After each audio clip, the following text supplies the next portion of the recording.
आळंदीमध्ये नगराध्यक्ष पदासाठी अनेक जणांनी अर्ज दाखल केलेत। मात्र खरी लढत ही भाजप आणि राष्ट्रवादीमध्ये होणार आहे। भाजपकडून शहरात पुन्हा आपली सत्ता येईल असा दावा केला जातोय। तसंच वरिष्ठ पातळीवर महायुतीमध्ये नगराध्यक्ष पदासाठी लढत नको यासाठी प्रयत्नशील असल्याचं नगराध्यक्ष पदाचे भाजपचे उमेदवार प्रशांत कुऱ्हाडे यांनी केलेलं आहे। राष्ट्रवादीचा उमेदवार माघार घेईल असा दावाही त्यांनी केला आहे। आणि याबाबत भाजप उमेदवाराबरोबर चर्चा केली आमचे प्रतिनिधी कैलास पुरी यांनी।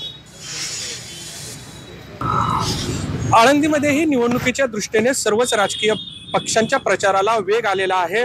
आळंदीमध्ये नगराध्यक्ष पदासाठी भाजप विरुद्ध राष्ट्रवादी काँग्रेस अजित पवार गट यांच्यामध्ये कडवी झुंज आहे। आपल्याबरोबर भाजपचे नगराध्यक्ष पदाचे उमेदवार प्रशांत कुऱ्हाडे आहेत। नेमकं कशाच्या जीवावर ते निवडणूक जिंकतील आणि त्यांची पुढची व्यूहरचना काय आहे त्यांच्याकडूनच जाणून घेऊया।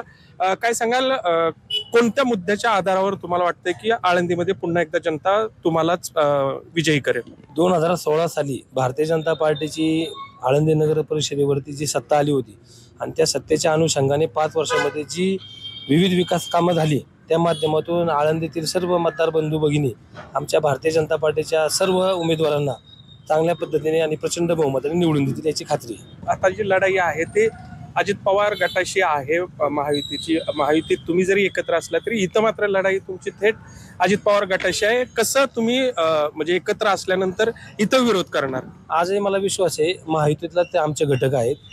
भारतीय जनता पार्टीचे आमचे जे वरिष्ठ पदाधिकारी असतील त्यामध्ये महेशदादा असेल, उमाताई खापरे असतील, मुरली अण्णा मोहोळ असतील आणि सर्व भारतीय जनता पार्टीचे नेते असतील आमचे, ते महायुतीची लढत होऊन देणार नाही, आमच्यात होऊन देणार नाही या पद्धतीने ते प्रयत्न करतील नक्कीच। एकंदरीतच नगराध्यक्ष पदासाठी सध्याची स्थिती जी आहे ते भाजप आणि राष्ट्रवादी अजित पवार गट यांच्यामध्ये चुरस पाहायला मिळते। मात्र ज्या पद्धतीनं वरिष्ठ नेते आहेत ते नगराध्यक्ष पदाची निवडणूक आहे ती होऊ देणार नाहीत असा विश्वास भाजपच्या प्रशांत कुऱ्हाडे यांनी व्यक्त केलाय। कैलास पुरी, झी मीडिया, आळंदी, पुणे।